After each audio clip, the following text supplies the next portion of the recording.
So hello. Hello. So I'm thrilled to have the opportunity to meet you today in Paris. So thank you very much. Right, I'm Daniel Wheatman. I play percussion and vocals and samples, and I'm 32, and yes. My name is Barnaby Weir. I am a vocalist and guitarist, and I am 28 and I'm from Wellington. I'm Tim Jarry. I'm the bass player, also from Wellington, and I'm 30. How did you form the band Black Sea? Well, there was two other members who aren't in the band anymore. Shannon Williams, who played bass, and Rich Christie, who played drums. And they started up a band. You guys were going to do a covers gig with Barnaby, and they were doing that for about 4 months. And then after that, I had met Rich Christie up the coast in Gisborne, and he said, when you come to Wellington, come and check us out, hang out, maybe have a jam, and you know, playing in this band. And so I moved to Wellington, met these guys, we had a bit of a jam, and we thought, oh, it feels like a band now. There's 4. And from there, then it's changed quite a lot, because now we have Tim Jarry and Johnny Murphy, who the bass, and Johnny plays drums, and so they've joined now. So all along the way, it's changed quite a lot with keyboardists. The horn section as well has changed many times, and now this time with this album is yeah, it's more of a solid group. It hasn't changed too much. How do you coordinate yourself on stage? Because you're 8. Yeah, It's not easy. it's not easy to. You mean to organise? How do we do it? How do we get it? Coordinate? Yeah. Sorry. Yeah, it can be quite tricky. Some clubs are very small stages, and we have to. I'm going like, you know, have to fit around Tim, or Tim has to fit around me, or whatever, and we're kind of like that. But yeah, we try to give a lot of energy in our performances. I think we really want to invite the crowd to get on the same vibe, obviously, as us. We don't just want to perform to the crowd and then they can take it or leave it, you know. It's we try and get the energy, that vibe, and kind of build it up, and you know, we're quite a lot of dancing goes on. You know, we're quite upbeat, really, for a reggae band. Not that I don't think we're a reggae band, but We really feed off the crowd. We try and get them into dancing, and their energy feeds our energy, and if the crowd is going off, we will go off even more, you know. Not that we go up on stage and then just wait to feel the energy of the crowd. We're there to entertain and have a good time, and yeah, it is hard to coordinate 8 people in a band, but our manager is very good and keeps us in line sometimes.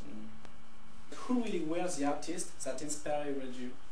There have been lots of different influences. I think we've all had slightly different backgrounds, but with what we began listening to as kids. But the familiar theme between everyone is really that their parents played a lot of music, or there were relations, you know, uncles that played music, or mums and dads that played guitar, or different things.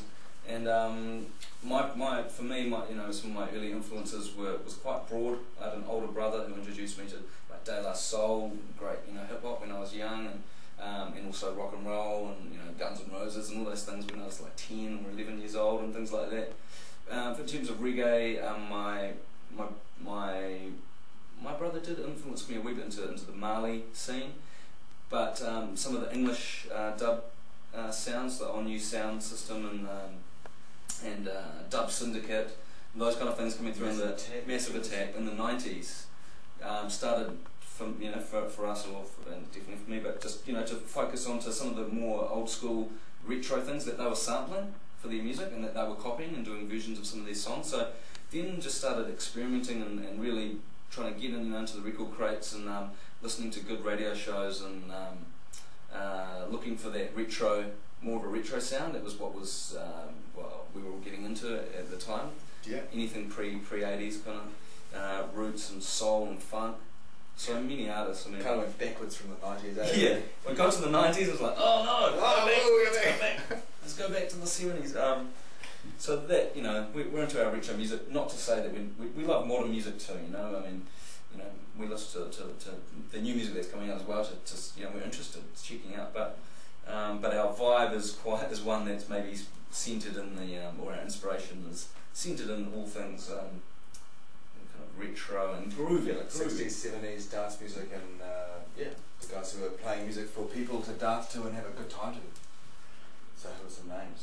Yeah, the James Browns and James Brown on the American side, and the Al Greens, the Otis Reddings, Soul, that's the soul The thing. Family Stone. And Yeah, Marvin Gaye. Marvin All Gaye, the classics. yeah, Oh, yeah, the Motown sound, absolutely off the hook. Stax, soul, in the Jamaican reggae, fully the classics. Of started for me with the Marleys when I was 10 years old, listening to Marley.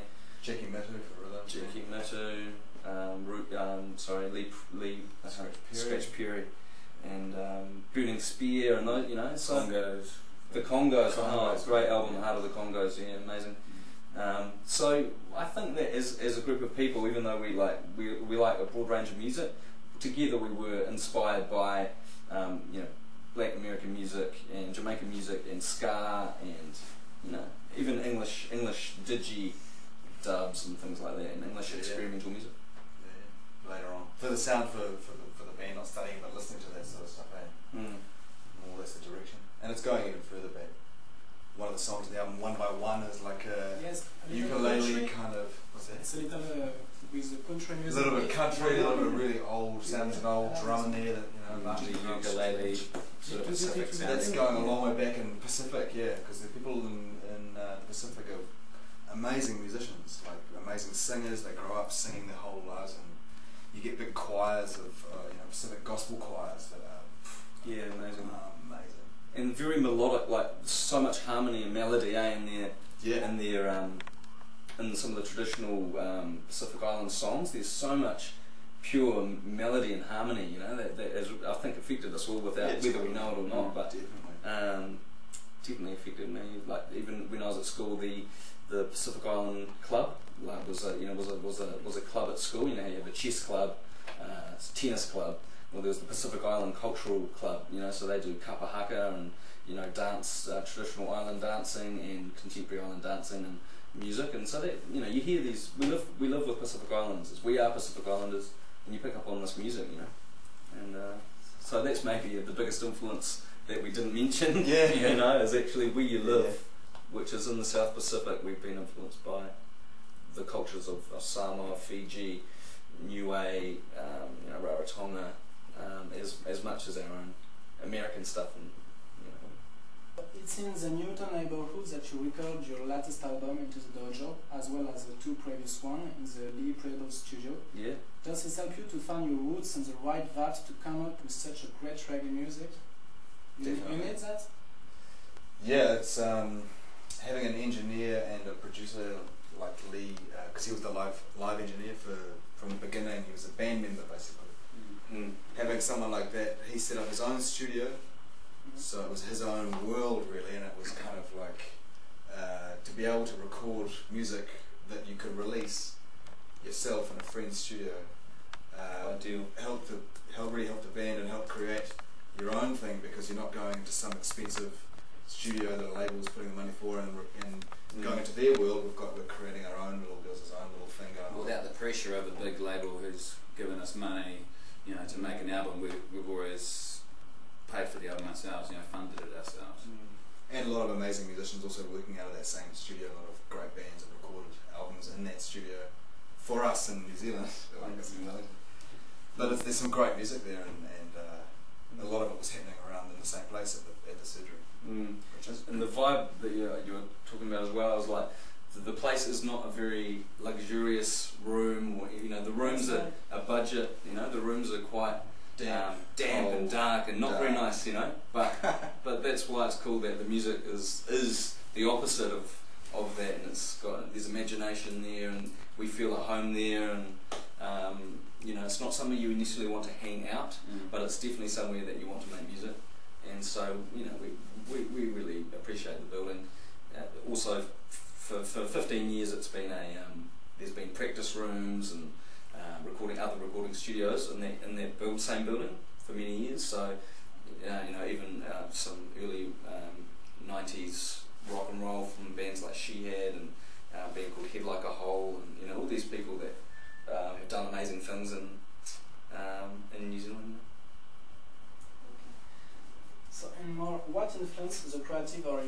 CD box. Any particular events that happened?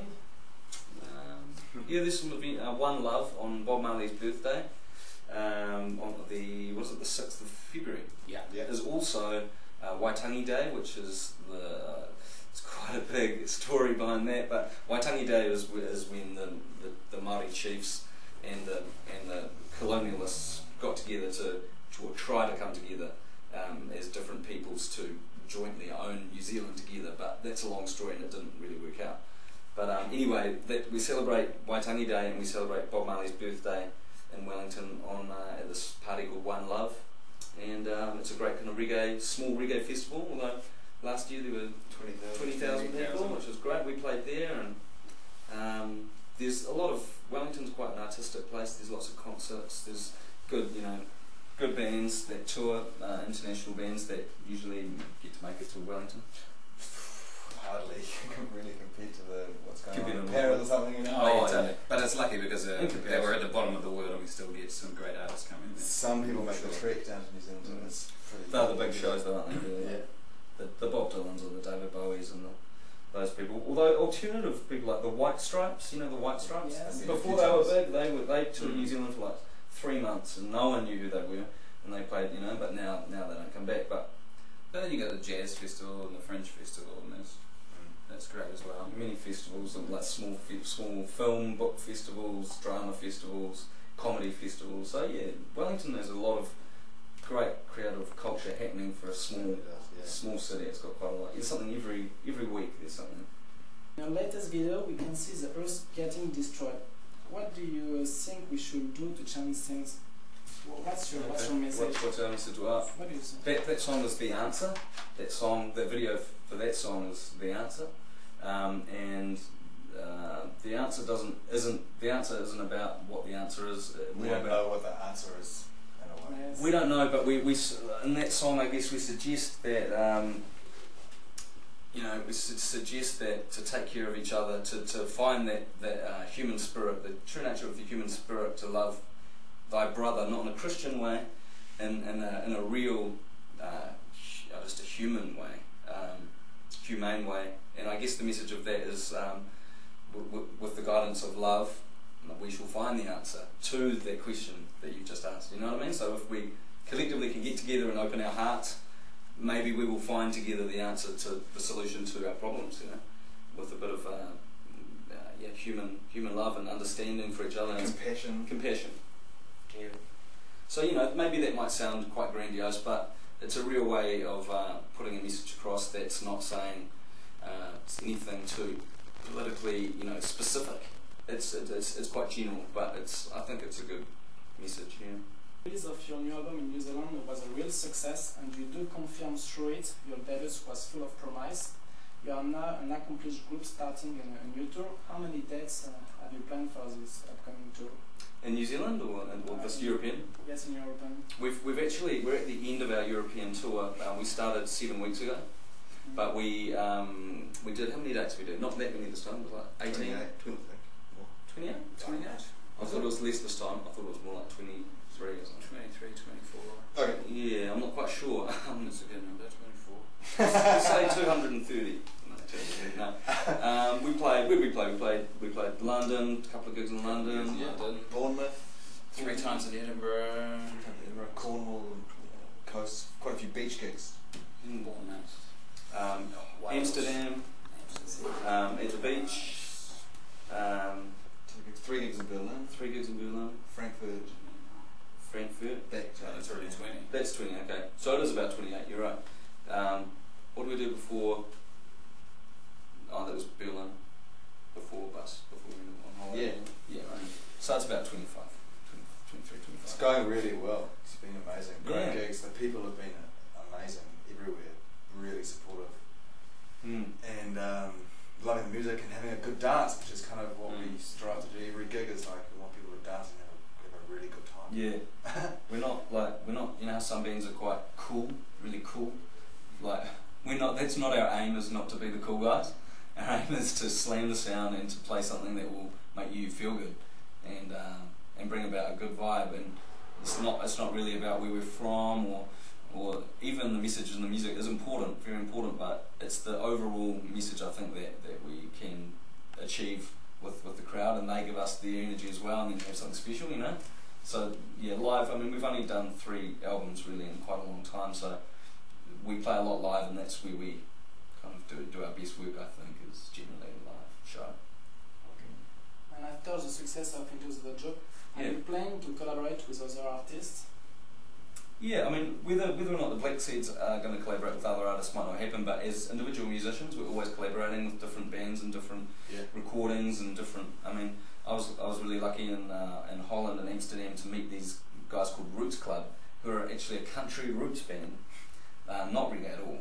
I suggested to them that we go and do some recording or have a jam, and they were keen, and so these things happen, and you know, like you have different music, and so Dan makes his own solo stuff, and he's going to do a solo album as soon as he has the time, I guess, and Tim plays in many different bands and can play, you know, anyone or doing stuff. So yeah, we in terms of a Black Seed thing, we're trying to get maybe a German artist that might want to do some vocals over a rhythm. Yeah, that would be cool, yeah. To mix it up and to get the language. In their own language, yeah, that'd be awesome. In this third album, what are the key themes that you're referring? Yeah, key themes. Right. Relationships, being conscious of what's happening in the world. Conscious of oneself. Yeah, being conscious of oneself and trying to stay positive. Trying to put a positive vibe out there. I think overall, and again, try to get people conscious of what, yeah, just some of those lines and some of the songs like Heavy Moe and the answer of, you know, just have a think if you don't think about it enough, what is happening in the world, because you can watch the news and then after that's the sport, and then you go off and have your dinner and you forget, you know. Yeah, it's so, pretty accurate. So if you, that's totally how it is, and so, you know, if you like the tune, people maybe just listening to it and they like dancing to it. And then if they start listening to the lyrics, because a lot of people say that, they just listen to the music and the lyrics don't listen to that, they just want to, they like this, dance. And then if, hopefully they start to pick up on some of the lines and of what we're trying to put out there. That's, a positive vibe. It's one of the lines. I don't know how you say it's kind of like saying a future hippie vibe, but it's not hippie, it's not like all love and hey, everything's going to be alright. It's like, hey, are you aware that we have the power to change where we're at? Are you aware that you have, you know, that you affect other people, your partners, your family, you know, like we have that power. If we're conscious about it, take a little bit of control and responsibility in ourselves, then maybe the world would be a better place, you know? I guess that's what it's. Because there's a lot of younger people, I guess young people, teenagers and that, are the ones that go out there and buy the music and make what happens in the charts. And there was a documentary in New Zealand talking about younger kids on coming out of high school, what are they going to do when they go to university and that, and they were just asking them various questions, and one of them was, would you vote this year? And a lot of them said, why do I need to vote? Because I can't change anything. And that was a lot of them. That was about 20 kids. So that's not a great attitude to have. And I think that's more and more around the world. I think lots of younger kids think, you know, it's more about themselves. And because now with technology and everything, they can be an individual and go onto the net and just entertain themselves and don't need to look at everything else that's happening. Second Life, that crazy. Or Sims, you know. Yeah. So I know that you travel a lot, but have you any dates in Africa? No. I wish we did. That'd be amazing. Good. I think we'd be pretty freaky over there. That'd be quite interesting. No, we don't. I'd love to go to Africa, for sure. Would love to go. There's so many places we'd love to go. Okay. So I was in Africa once months before, and I bring a special alcohol. You want to try with me? Yeah, sure. It's difficult to soda because I make a humanitarian work in Benin. A humanitarian war? Yes. And it's crazy, but it's alright. Alcohol de palme. Soda bean. Wow. Alcohol de palme. One for our man. Rien, toi aussi? Oui, j'en veux, ouais. Alright. Donc just a little. Okay. Quite strong, is it? Is it similar it's to okay. any other? Yeah, that's fine. Come on. Okay. So. Alright. Let's have a cheers, huh? Salute. Oh, cheers. We got one. How do you? What's the feature? For me? Oh, right. Thank you very much. Thank you. Cheers. Hey, brother. Cheers. Cheers, brother. Cheers to you at home, eh? Cheers. Go, do you skull it? It's great. Oh, it's good. It's like good. Oh, woo. And Look at that you really those happy. books. Woo. Woo. You're strong now. Yes. There is one song I love, Good People. Could you sing a few lyrics of Good People? A few People? minutes? Yes. But wait a little.